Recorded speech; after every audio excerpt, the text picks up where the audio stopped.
संगमनेर तालुक्यातल्या गरोळे पठार हा भाग पिढ्यानपिढ्या दुष्काळानं पिचलेला आदिवासी ठाकर समाजाची वस्ती असलेल्या या पठारावर प्यायच्या पाण्याचे मोठे दुर्भिक्ष। हंडाभर पाणी आणायचं म्हणजे आदिवासी भगिनींना दरी उतरून 2 किलोमीटरची पायपीट नित्य ठरलेली आहे। देशाला स्वातंत्र्य मिळून 70 वर्षे लोटली तरी या दिनक्रमात बदल झालेला नाही। मालपानी कुटुंबियातील आशिष मालपानी यांनी ही गोष्ट लक्षात आणून दिली। त्यांनीही आपल्या त्याच आत्मीयतेतून तेथे भेट देऊन शक्यता तपासली। दुसऱ्याच दिवशी माणसं आली, ॲक्शन प्लॅन तयार झाला। पाणवठ्यापासून ते गावापर्यंत पाईपलाईन टाकणे हा एकच पर्याय आणि त्याच्यावर लगेच काम सुरू झालं। बघता बघता 2 किलोमीटर खोल दरीतून पाईपलाईन माथ्यावर आली। त्याला विद्युत पंपही जोडला गेला आणि दिवाळ सणातल्या भाऊबीजेला त्यातून खळाळत पाणी वाहिलं। उद्योजक मनीष मालपानी आणि आशिष मालपानी यांनी ग्रामस्थांच्या आग्रहाखातर पठारावर जाऊन या पाईपातून आलेल्या पाण्याचं पूजन केलं आणि गारोळे पठारावरील आदिवासी भगिनींना भाऊबीजेची अनोख्या पद्धतीची भेट दिली।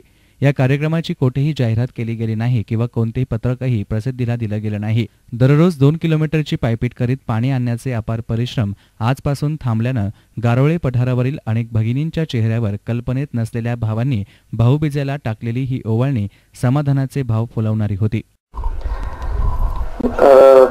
सुरेश गाडेकरांमुळे मी या गावाला पहिल्यांदा आलो। त्यांनी जेव्हा मला सांगितलं की या गावाला पाण्याचा असा प्रॉब्लेम होतो आणि इथल्या भगिनींना जवळजवळ 1.5-2 किलोमीटर पायपीट करावी लागते, आमचा असा विश्वास आहे की ज्या घरातली स्त्री ही आनंदी असते तो घर आनंदी असतो आणि जर या घरातल्या इथल्या स्त्रीला जर दुःख असेल तर त्या घराला आनंद मिळण्याचे भाग्य या निमित्ताने, म्हणजे मी याला भाग्य नाही म्हणणार, अशी वेळ कोणावरही येऊ नये, पण आम्हाला 2 पावलं पुढे टाकून तुमची ही सेवा करण्याचं भाग्य देवाने आम्हाला दिल्याबद्दल मी त्यांचा आभारी आहे।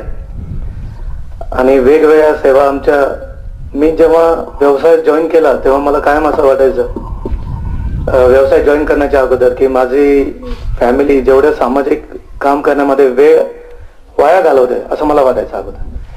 तेवढा वेळ जर त्यांनी व्यवसायात दिला तर आमच्या व्यवसायाची फार प्रगती होईल। आणि मी असं बऱ्याच वेळा माझ्या बंधूंना बोलूनही दाखवलं होतं, पण जसं मी व्यवसाय पुण्यात सुरू केला तसं माझं लक्षात आलं की लोक आम्हाला व्यवसायामुळे ओळखत नाही, आम्ही केलेल्या सामाजिक कामामुळे जरी आम्हाला त्याच्याबद्दल बोलावं लागत नाही तरी लोकांना सगळं माहिती असतं समोर आणि त्याच्यामुळे लोक आमच्यावर विश्वास ठेवतात आणि व्यवसाय करायला सोपं जातं।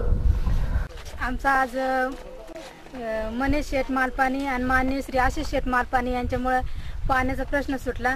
आम्हाला पिण्याच्या पाण्यासाठी खूप धडपड करावी लागत होती। 2 किलोमीटर लांब आणि खोल दरीतून पाणी आणावं लागत होतं। बाई माणसं 3-3 हांडे घेऊन पाणी व्हायच्या। आंघोळीसाठी किंवा इतर वापरासाठी आम्हाला पाण्याची खूप गरज होती। ती या मान्य श्री मालपानी उद्योग समाजाच्या साहेब लोकांनी सोडवली, याबद्दल त्यांचे आम्ही खूप खूप आभारी आहोत। आणि आमच्या या गारोळे पठारासाठी रस्ता किंवा इतर काही सुविधा असतील त्यासाठी सरकारी प्रयत्न किंवा तुम्ही स्वतः प्रयत्न करा अशी त्यांना नम्र विनंती। News reporter Sonali Shelke, S9 media, Sangamner.